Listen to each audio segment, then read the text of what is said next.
दोस्तों आज के समय में 7 अजूबों के बारे में बात करें तो उनके बारे में हम सब जानते हैं, लेकिन इन आज के अजूबों से पहले भी इस दुनिया में अजूबे थे जिन्हें उस समय भी प्राचीन काल के अजूबे कहा जाता था। प्राचीन काल के अजूबे कुछ ऐसे थे जो हाईटेक टेक्नोलॉजी न होने के बावजूद भी अस्तित्व में आए थे, लेकिन धीरे धीरे ये प्राचीन काल के अजूबे समय के साथ खत्म होते गए। सैकड़ों साल पहले अस्तित्व में आए इन अजूबों में से कुछ के सबूत हैं तो कुछ के बारे में सिर्फ ऐतिहासिक किताबों में ही हमें लिखा मिलता है। तो चलिए जानते हैं आज की वीडियो में उन अजूबों के बारे में।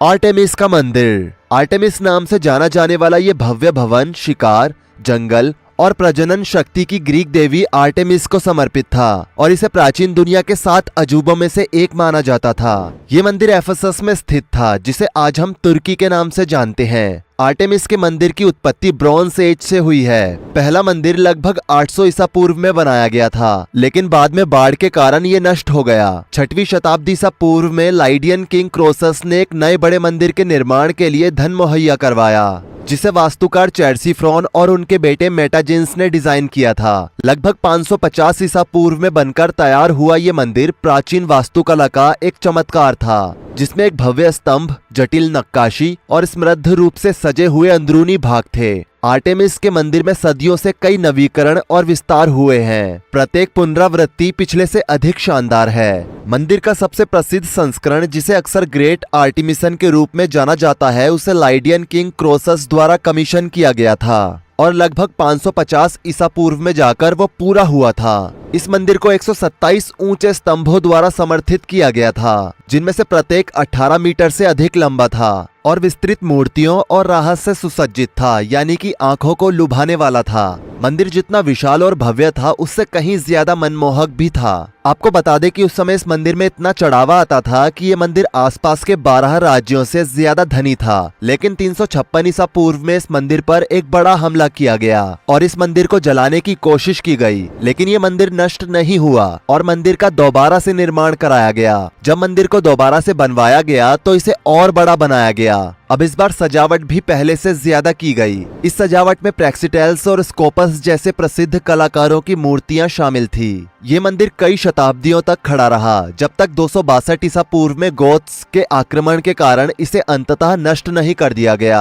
आज आर्टेमिस के मंदिर के कुछ बिखरे हुए खंडहर और स्तंभों को छोड़कर बहुत कम अवशेष बचे हैं। हालांकि इसकी विरासत इतिहास के पन्नों में जीवित है, जो प्राचीन सभ्यताओं की सरलता, रचनात्मकता और भक्ति का प्रमाण है, जो कभी इफिसस में पनपी थी। बता दें, इफिसस एक विशाल आर्कियोलॉजिकल साइट थी। अपनी भौतिक अनुपस्थिति के बावजूद आर्टेमिस का मंदिर आश्चर्य और एंटिक्स को प्रेरित करना जारी रखता है, जो हमें मानव प्रयास की स्थायी शक्ति और देवताओं की स्थायी विरासत की याद दिलाता है।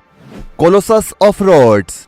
रोड्स का कोलोसस ग्रीक सूर्य देवता हीलियस की मूर्ति थी। वर्तमान तुर्की के रोड्स में तट से जुड़े एक टापू पर इस विशाल मूर्ति को 280 ईसा पूर्व में बनवाया गया था। 226 ईसा पूर्व में एक भूकंप के कारण ये मूर्ति नष्ट हो गई। इस मूर्ति का आज कोई भी हिस्सा नहीं बचा है। इसके अलावा इसकी सही जगह पर भी बहस होती रही है। बताया जाता है कि ये मूर्ति 34 मीटर यानी कि करीब 111 फीट लंबी थी।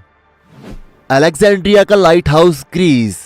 अलेक्जेंड्रिया का लाइट हाउस प्राचीन अलेक्जेंड्रिया के ऊपर एक ऊंची संरचना थी, जो हजारों जहाजों को अलेक्जेंड्रिया के महान बंदरगाह तक सुरक्षित रूप से पहुंचाने के लिए एक मार्गदर्शक के रूप में कार्य करती थी। इसका निर्माण कार्य 2री शताब्दी ईसा पूर्व के आसपास पूरा हुआ था। लगभग निश्चित रूप से 240 ईसा पूर्व में टावर काफी लचीला था और वर्ष 1480 ईसा पूर्व तक किसी न किसी रूप में बरकरार रहा।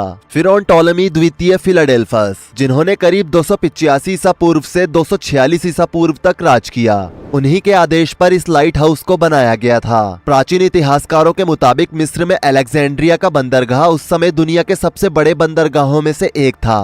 प्राचीन इतिहास की बात करें तो टावर के शीर्ष पर एक मूर्ति थी। कई समकालीन इतिहासकारों का मानना है कि ये जियूस की मूर्ति है। मिस्र की भूमि पर एक यूनानी देवता की मूर्ति थोड़ी विवादित लग सकती है, लेकिन ये समझ में आता है कि इसका संबंध उन लोगों से है जिन्होंने उस भूमि पर शासन किया था जिस पर अलेक्जेंड्रिया का लाइट हाउस बनाया गया था। अलेक्जेंड्रिया का लाइट हाउस अलेक्जेंड्रिया शहर के ठीक बाहर फोरस नामक एक द्वीप पर स्थित था। अलेक्जेंड्रिया शहर की स्थापना अलेक्जेंडर यानी कि सिकंदर महान के बाद हुई थी और बाद में रोमन साम्राज्य ने मिस्र के साम्राज्य पर विजय प्राप्त की। जिस द्वीप पर लाइट हाउस स्थित था वो नील डेल्टा के पश्चिमी किनारे पर स्थित है। इस इमारत को लेकर हमेशा से एक विवादास्पद बयान रहा है। कई लोगों का मानना है कि इसे सिकंदर महान ने बनवाया था, लेकिन वहीं कुछ लोगों में जो जिक्र मिलता है वो ये है कि प्रिंस टॉलेमी ने सत्ता में आने के बाद अलेक्जेंड्रिया के लाइट हाउस के निर्माण का आदेश दिया था। मानव हाथों से बनी सबसे ऊंची इमारत उसके बेटे टॉलेमी द्वितीय के शासनकाल में बनकर तैयार हुई थी। इसके निर्माण में लगभग 33 साल लगे थे। टावर पूरी तरह से सफेद संगमरमर से बना था। लाइट हाउस 8 भुजाओं वाला एक बेलनाकार टावर था। इसमें 3 चरण थे। प्रत्येक चरण नीचे वाले से थोड़ा छोटा था और सबसे ऊपर दिन रात लगातार आग जलती रहती थी। बंदरगाह के लिए प्रवेश करने के दौरान फैरो के द्वीप पर बनी हुई इमारत का मेन काम ये था कि दिन में ये लाइट हाउस एक आईने से सूर्य की किरणों को प्रतिबिंबित करता था। वहीं रात में जब जरूरत पड़ती थी तो इसमें आवश्यकता के हिसाब से आग जला दी जाती थी, जिसके बाद ये रोशनी देता था। बताया जाता है कि ये लाइट हाउस करीब 122 मीटर ऊंचा था। 14वीं शताब्दी में ये लाइट हाउस भूकंप से ढह गया। हेलिकार्नेसस का मकबरा। तुर्की के उत्तरी एनातोलिया के कैरिया में माउसोलस नाम के सामंत की मृत्यु के बाद 353 ईसा पूर्व में एक मकबरा बनाया गया था। वही रोमन लेखक प्लिनी द एल्डर 23 से 79 ईसा पूर्व में लिखते हैं कि इस मकबरे को बनाने में बेहतरीन मूर्तिकारों की एक टीम लगी थी। 350 ईसा पूर्व में माउसोलस की पत्नी का निधन हो गया, तब यह मकबरा अधूरा ही था। मूर्तिकारों को पैसे का भुगतान कैसे होगा इसकी समस्या होने के बावजूद टीम ने इसे पूरा किया। प्लिनी ने लिखा, उन्होंने अपना काम नहीं छोड़ा। उनका मानना था कि ये उनकी कला और प्रसिद्धि का भी एक स्मारक है। ये इमारत 43 मीटर ऊंची थी और एक पिरामिड की तरह दिखती थी। कई दशकों के बाद सिकंदर महान की विजय ने हेकाटोमनीड राजवंश को समाप्त कर दिया, लेकिन मकबरा उस राजवंश के बाद एक सहस्राब्दी से अधिक समय तक जीवित रहा। 13वीं शताब्दी के दौरान भूकंप की एक श्रृंखला ने स्तंभों को नष्ट कर दिया और पत्थर के रथ को जमीन पर गिरा दिया। 15वीं शताब्दी की शुरुआत तक केवल संरचना का आधार ही पहचानने योग्य था। उसी शताब्दी के अंत तक और फिर 1522 में तुर्की आक्रमण की अफवाहों के बाद सेंट जॉन के शूरवीरों ने मकबरे के पत्थरों का इस्तेमाल तुर्की में स्थित बोड्रम में अपने महल की दीवारों को मजबूत करने के लिए किया। इससे अतिरिक्त शेष मूर्तियों में से अधिकांश को प्लास्टर के लिए चूने में पीस दिया गया। हालांकि कुछ बेहतरीन कार्यों को बचा लिया गया और बोड्रम महल में स्थापित किया गया। इनमें से कई मूर्तियों को बाद में ब्रिटिश संग्रहालय के लिए ब्रिटिश राजदूत द्वारा अधिग्रहित किया गया था।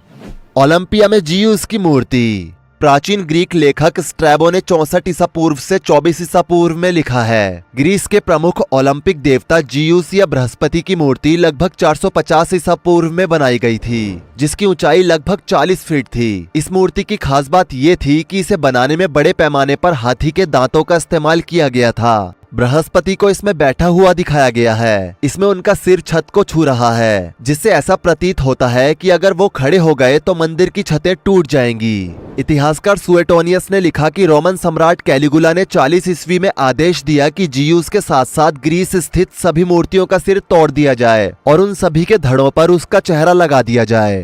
हालांकि कैलिगुला का आदेश लागू हो पाता इससे पहले ही उसकी हत्या हो गई। इस बात की कोई जानकारी नहीं है कि मूर्ति कब नष्ट हुई थी। माना जाता है कि 5वीं शताब्दी में जब ईसाई धर्म ग्रीस में फैला उस दौरान ये नष्ट हुई होगी।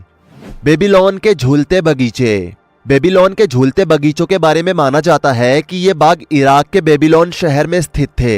हालांकि इस बात के कोई पक्के सबूत नहीं है जो इस बात को साबित कर सके कि ये बगीचे असल में थे, लेकिन कहावतों के अनुसार 600 ईसा पूर्व में बेबीलोन के राजा नबूकदनेस्वर द्वितीय ने इन्हें अपनी पत्नी के लिए बनवाया था। बताया जाता है कि ये बाग जमीन पर ना होकर एक महल पर बने थे।